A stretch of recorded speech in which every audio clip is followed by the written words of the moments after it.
Si toute ta vie, ce que tu poursuis, richesse, travail, sagesse, n'était finalement que du vent. Un homme le plus sage et le plus riche de son époque arrive à une conclusion bouleversante. Tout est vanité. Mais que veut-il vraiment dire? Est-ce un cri de désespoir ou une révélation profonde sur l'essence de la vie? Aujourd'hui, nous plongeons dans un texte puissant, philosophique et spirituel qui va peut-être changer ta manière de voir l'existence. Dans mon introduction, voyons l'auteur du livre. Le livre d'Ecclésiaste est traditionnellement attribué à Salomon, fils de David, roi d'Israël. Qui est vraiment l'auteur? Dans l'Ecclésiaste chapitre 1er, le verset 1er, il est appelé fils de David, roi à Jérusalem. Cela correspond directement à Salomon, connu pour sa sagesse exceptionnelle. Voir cela dans 1 Roi chapitre 3, le 12e verset, dans son fameux jugement. Voyons le contexte historique. Ce fut pendant la période d'environ 970 à 931 avant Jésus-Christ. Ce livre est écrit à Jérusalem, un royaume prospère de paix, de richesse et d'influence. Voyons la biographie de l'auteur. Salomon, fils du roi David, fut le troisième roi d'Israël, connu pour sa sagesse divine, un auteur présumé de proverbes et des cantiques, voir aussi les livres d'Ecclésiaste. Il a vécu dans l'abondance, mais aussi dans des excès, tels que richesse, des femmes, du pouvoir. Il est mort vers 931 avant Jésus-Christ. À qui il s'adressait vraiment? C'était à Israël, mais à toute l'humanité. Ceux qui cherchent le sens de la vie.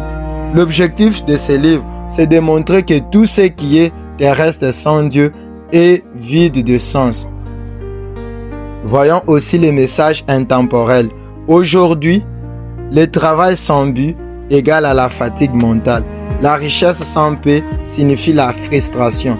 Le savoir sans direction, c'est aussi la confusion. L'Ecclésiaste parle directement à notre génération moderne. Tu peux tout avoir et pourtant te sentir vide. La signification de certains noms.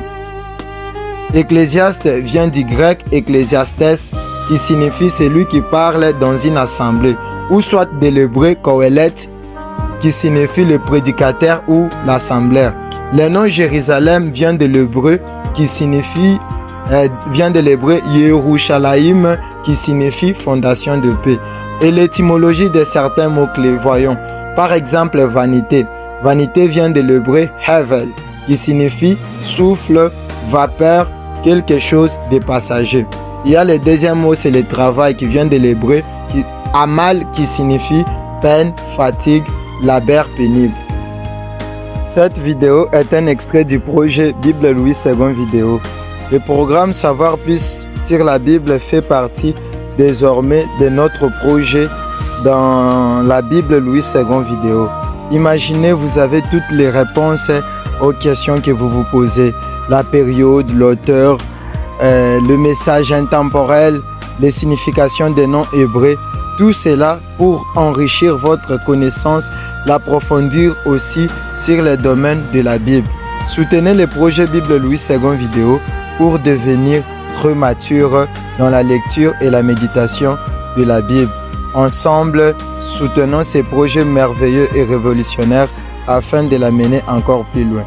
Abonnez-vous et partagez cette vidéo avec des personnes qui seront intéressées pour que nous puissions encore vous générer des contenus très importants sur la vie de l'Ecclésiaste ou soit le fameux roi Salomon.